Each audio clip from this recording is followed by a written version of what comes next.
Trauma is more common than you might think. But what really is trauma, and how does it differ from PTSD or even complex trauma? Today, let's take a gentle and honest look at these terms so we can better understand ourselves or our loved ones. Trauma can be defined as an emotional response to a deeply distressing or disturbing event. It's not about how big or small the event was. It's about how it affected you, whether it's a single event like an accident or something ongoing like childhood neglect.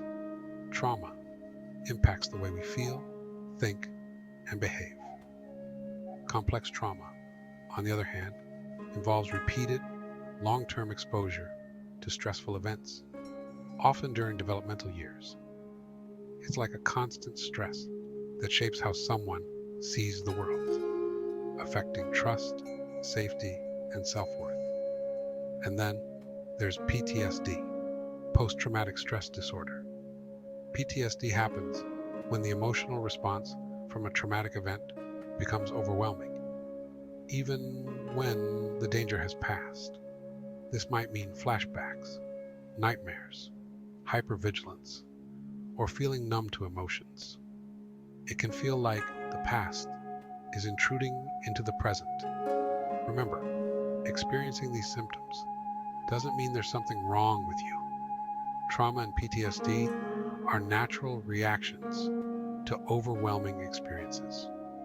The symptoms, like flashbacks, nightmares, or feeling disconnected, are the brain's way of trying to process the unprocessable. It's important to know you're not alone. Many people experience these symptoms. By understanding trauma, we can start to break down the stigma that surrounds mental health struggles.